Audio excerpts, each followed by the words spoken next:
ان تنصراللہ ینصرکم ویثبت اقدامکم، اگر تم اللہ کی مدد کرو گے تو اللہ تعالیٰ تمہاری مدد کرے گا اور اللہ تعالیٰ تمہارے قدم کو جما دے گا۔ تو شیخ صاحب ہم آپ سے اور جاننا چاہیں گے اس ٹاپک پہ، جنات کا ابھی ٹاپک چل رہا ہے، جنات انسان کو نقصان کیوں پہنچاتے ہیں، اس کی وجہ کیا ہے؟ ہاں بہت اچھا سوال ہے۔ اس میں جو تحقیق کی ہے علماء کرام نے سروے کر کے معلوم کیا 3 وجہ ہو سکتی ہے، 3 میں سے ایک وجہ ہو سکتی ہے کیوں ہمارے پیچھے پڑتے ہیں وہ لوگ، یا تو بلائی، انتقامی یا عذابی، 3 طرح کے ہوتے ہیں۔ شیطان عذابی طور پر اللہ کی طرف سے عذاب کے طور پر کبھی اللہ تعالیٰ خود انسان پہ مسلط کرتے ہیں، جس کا ذکر میں نے ابھی تفصیل سے کیا، یہ عذابی ہوا۔ دوسرا جو ہوتا ہے انتقامی، یعنی کہ عذابی کب ہوتا ہے جب انسان برا ہوتا ہے، جی۔ دوسرا ہوتا ہے انتقامی، انتقامی کب ہوتا ہے جب انسان نے اس کو کچھ تکلیف پہنچائی ہو، جیسا کہ ہاں انجانے میں بھی اگر ہوتا ہے تو وہ لوگ بدلا لیتے، جیسا کہ مجاہد رحمت اللہ علیہ نے تفسیر بیان کرتے ہوئے کہا کہ سوراخ میں پیشاب مت کرو، زمین میں جو سوراخ بنے ہوتے ہیں، بعض اوقات ہوتا ہے کہ وہاں پر سانپ ہوتے ہیں، ان کو آپ نے تکلیف دی، لیکن اکثر ایسے سوراخوں میں جن بھی جا کر بیٹھ جاتے ہیں کیونکہ وہاں پر اللہ کا ذکر نہیں ہوتا ہے، اور کئی لوگ پیشاب کرتے ہوئے پر خاص طور سے سوراخ میں کرتے ہیں، تو بعض اوقات شیطان اسی دھاری کو پکڑ کے شرمگاہ کے راستے سے اندر چلا جاتا ہے، اور یہ سب سے خطرناک قسم کی تکلیف دہ چیز ہوتی ہے جب وہ شرمگاہ کے راستے سے جاتا ہے، بہت تکلیف دیتا ہے۔ کیوں؟ اس لیے کہ ہم نے اس کو تکلیف پہنچائی تو اب وہ اندر جا کر ہمیں بہت قسم کی تکلیف پہنچاتا ہے، پیٹ میں کئی قسم کے بیماریاں، سر میں کئی قسم کے بیماریاں وہ پیدا کرتے ہیں، اندر جانے کی طاقت ہے، جیسا کہ نبی اکرم صلی اللہ علیہ وسلم نے ارشاد فرمایا یجری مجری الدم، صحیح بخاری کے الفاظ ہے۔ اعتکاف کے جب بات ہو رہی تھی تو نبی اکرم صلی اللہ علیہ وسلم اپنے اہلیہ سے بات کر رہے تھے، 2 صحابہ گزرے تو نبی اکرم صلی اللہ علیہ وسلم نے کہا رکو، یہ میری بیوی ہے، اے نبی صلی اللہ علیہ وسلم آپ پر شک کریں گے کیا؟ کہا کہ نہیں، شیطان تو جیسا خون دوڑتا ہے ویسا دوڑتا ہے، انسان کا خون جہاں جہاں جاتا ہے ویسا جن بھی اندر داخل ہوتا ہے، اس پر ہم ایک مستقل ایپیسوڈ لیں گے۔ کچھ لوگوں کو یہ بات سمجھ میں نہیں آتا آخر اندر جاتے کیسا ہے، کیا پاسبل ہے، کیا ہے، ایک الگ ٹاپک ہے۔ تو شیطان یہاں پر انتقام کے طور پہ جا رہا ہے، یا جن انتقام کے طور پہ آتا ہے۔ اسی طرح سے آپ نے اکثر ہمارے خواتین جو باورچی خانے میں، کچن میں گرم پانی پھینکتے پر احتیاط نہیں کرتے، اکثر یہ موہری جہاں پر سے غلاظت جاتی ہے وہاں پر گرم پانی ڈال دیتے ہیں، سوراخوں میں گرم پانی ڈالنے سے بچنا چاہیے، پیشاب کرنے سے بچنا چاہیے، جہاں جہاں بھی سوراخ ہوتے ہیں خاص طور سے وہاں پر اس کا خاص خیال رکھیں، بسم اللہ کہہ کر آپ پانی ڈالیں اگر پھینکنا بھی ہے تو شیطان کا حملے سے بچ جائے۔ انتقامی، عذابی، بلائی، بعض اوقات نیک لوگوں کو بھی جن پریشان کرتے، شیطان ان کے برائی کی وجہ سے نہیں، گناہ کی وجہ سے نہیں، وہ ایک آزمائش ہے، اللہ سبحانہ وتعالیٰ کی طرف سے آزمائش ہوتی ہے نیک لوگوں کی بھی، جیسا کہ حضرت ابو ہریرہ رضی اللہ تعالیٰ عنہ کو شیطان نے آ کر ستایا، بیت المال پر وہ مامور تھے اور وہ سامان لے جانے کی کوشش کر رہا تھا، اناج لے جانے کی کوشش کر رہا تھا، یعنی ستاتے ہیں۔ بہت سارے صحابہ کرام ہیں ان کے سینے میں جن آ گیا، ستانے لگا،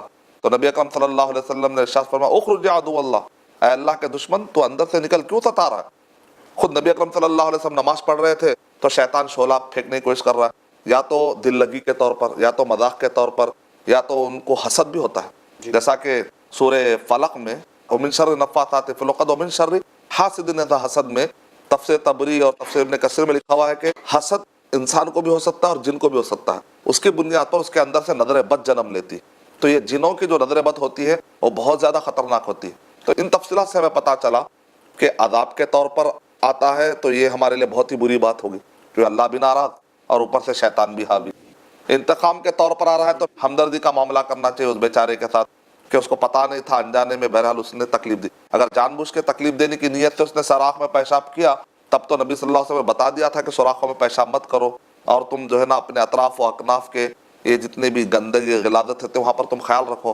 معلومات ہونے کے باوجود اگر آدمی سستی کرتا ہے تو پھر یہ بری بات بھی ہے۔ حضور صلی اللہ علیہ وسلم نے ہر سوال کا پہلے ہی آپ نے جواب دے دیا۔ صحابہ اکرام کہتے ہیں اگر آسمان میں پرندہ اڑتا ہے تو نبی صلی اللہ علیہ وسلم نے ہمیں اس کے بارے میں بھی بتا دیا۔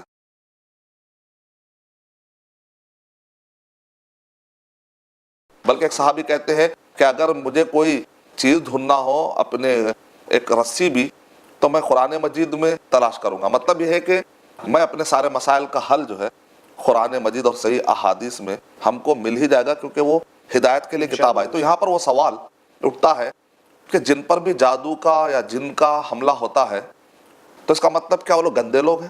مثال طور پہ بعض لوگ جب ان کو جن ستاتا ہے، جادو کا اثر ہوتا ہے تو وہ لوگ شرم کے مارے جا کر کسی معالج کو، علاج کرنے والے، جیسے دنیاوی اعتبار سے ڈاکٹر ہوتے ہیں ویسا روحانی بیماریوں کے بھی ڈاکٹر ہوتے ہیں، تو ان کو جا کر بتاتے نہیں. ان کے دماغ میں آتا ہے پتہ نہیں لوگ یہ سمجھیں گے کہ شاید میں کچھ گناہ کیا ہوں، اس وجہ سے مجھ پر یہ بیماری آ گئی ہے، تو وہ خجالت کے شرم میں آ کر بتاتے نہیں.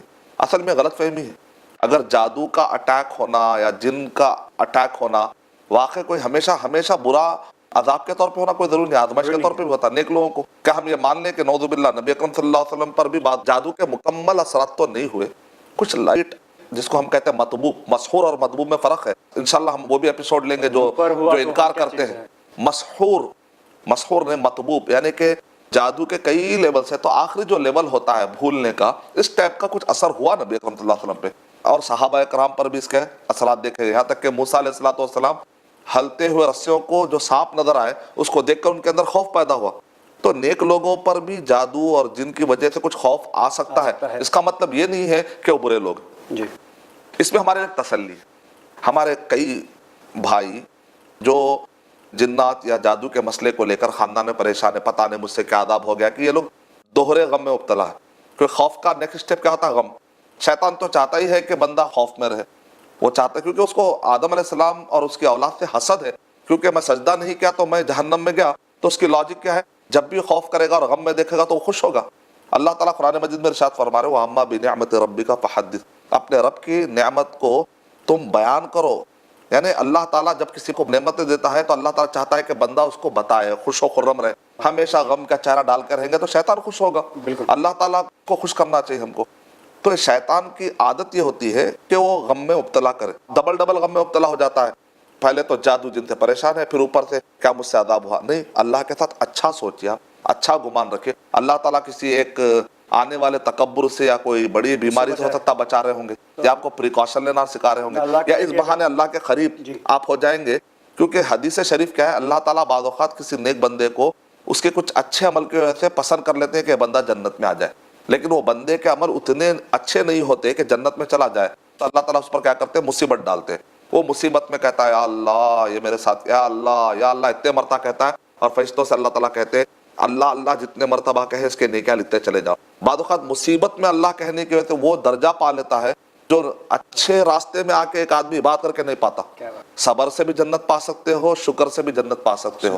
اچھا یا پا کر شکر کرنا نہ بھولو، مصیبت میں صبر کا دامن نہ چھوڑو، تو اللہ کی رحمتیں کھلی ہوئی. انشاءاللہ. سبحان اللہ. اگر اس کی آزمائش ہم پر ہو تو اللہ کرے کہ ہم اس میں کامیاب ہو جائیں. شیخ صاحب، جو آج کا سوال ہے میں پلے کرنے کی اجازت چاہوں گا. السلام علیکم، میرا نام شاکر ہے. میرا سوال یہ تھا، جیسے کچھ لوگ بولتے ہیں کہ آپ کے لیے فلاں کلر اچھا ہے، یہ کلر کی چیز لینی چاہیے، یا فلاں نمبر جو ہے لکی ہے. کیا ان لکی ہمارے لیے ایسا ہوتا ہے؟ کچھ لوگ بہت مانتے ہیں سکھوں کہ میرا یہ سوال تھا، کیا ہمارے لیے کوئی چیز اچھی ہے بری ہو سکتی نمبر اور کلر کے لحاظ سے؟ شکریہ.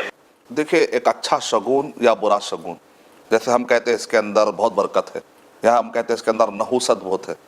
تو سب سے پہلے تو ہمارے دماغ میں تھم رول یہ بٹھا لینا ہے، کائنات میں کوئی بھی چیز جو ہوتی ہے، تصرف کا مالک، پورے کائنات چلانے والا کون ہے؟ اللہ سبحانہ وتعالی. کسی کے اندر بذات خود اس کے اندر کوئی فائدہ نہیں. عمر رضی اللہ تعالیٰ عنہ نے حجر اسود کے بارے میں کیا کہا؟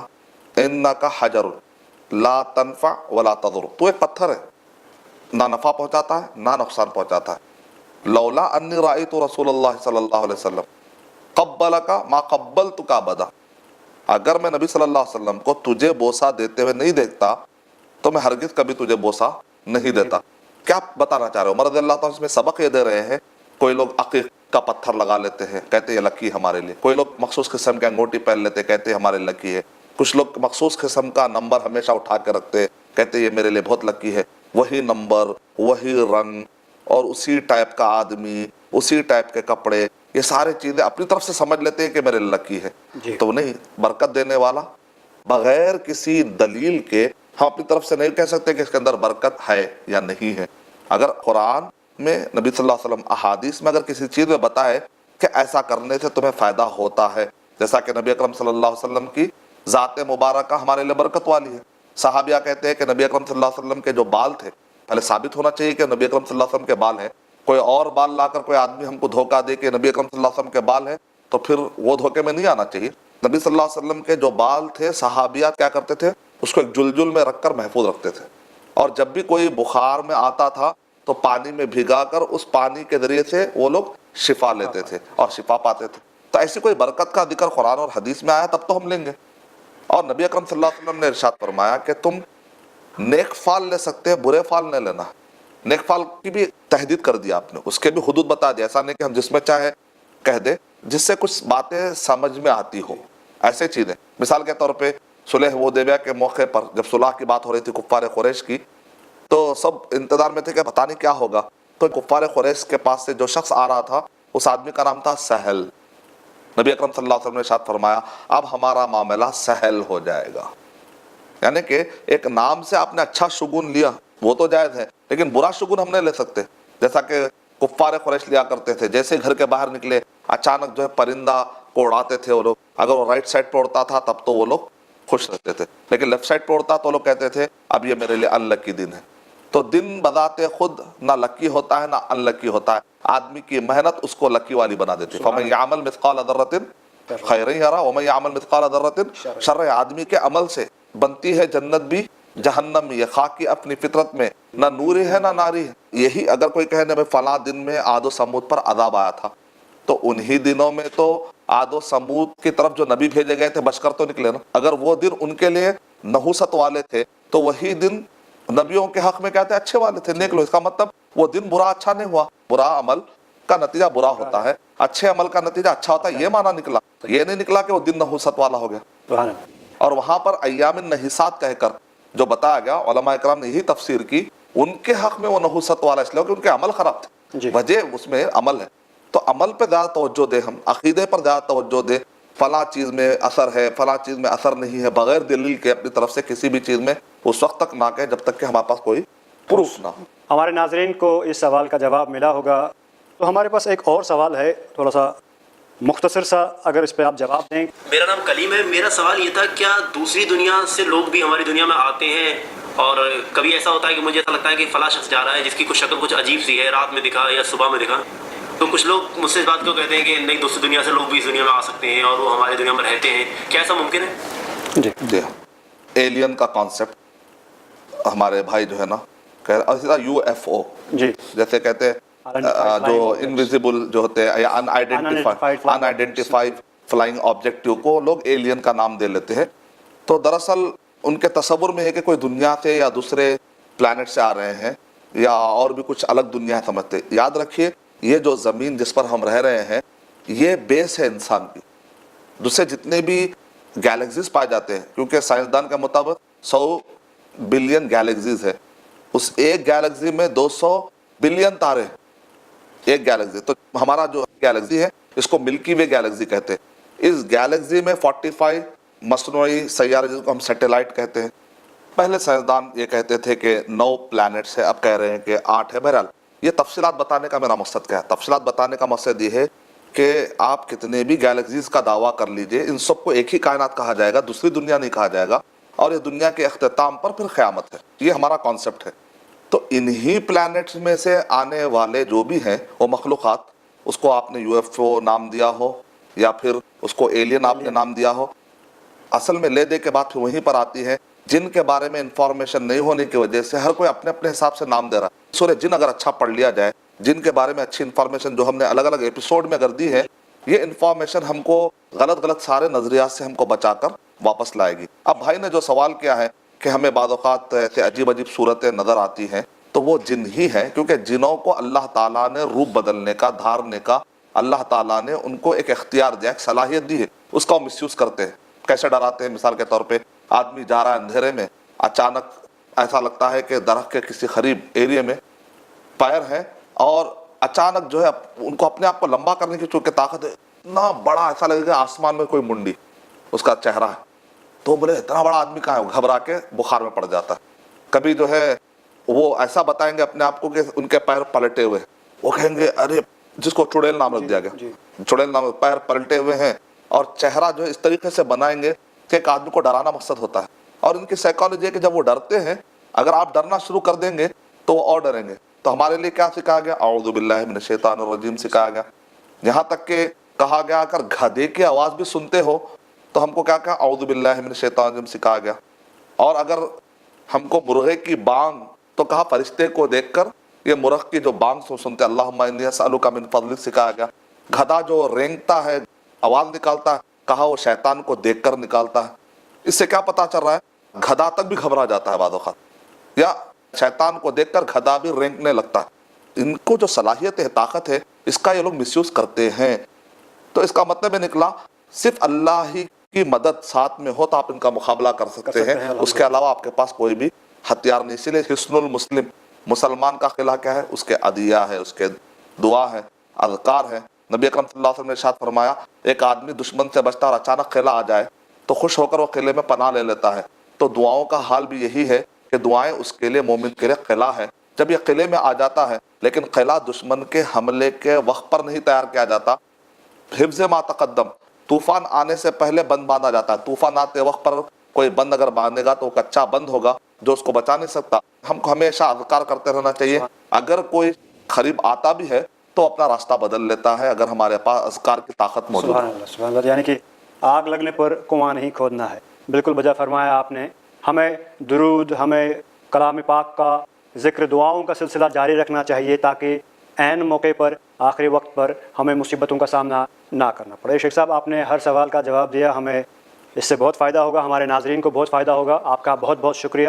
ناظرین, آپ کے اسکرین پر جو نمبر آ رہا ہے آپ اس پر میسج بھیج سکتے ہیں, واٹس ایپ سے میسج بھیج سکتے ہیں. جو ای میل آئی ڈی ہے اس پر آپ میل کریں, اپنے سوالات بھیجیں اور اگلے ایپیسوڈ میں ہم ان کا جواب دیں گے. اگلے ایپیسوڈ تک ہمیں اجازت دیجیے. السلام علیکم ورحمۃ اللہ وبرکاتہ. السلام علیکم ورحمۃ اللہ وبرکاتہ.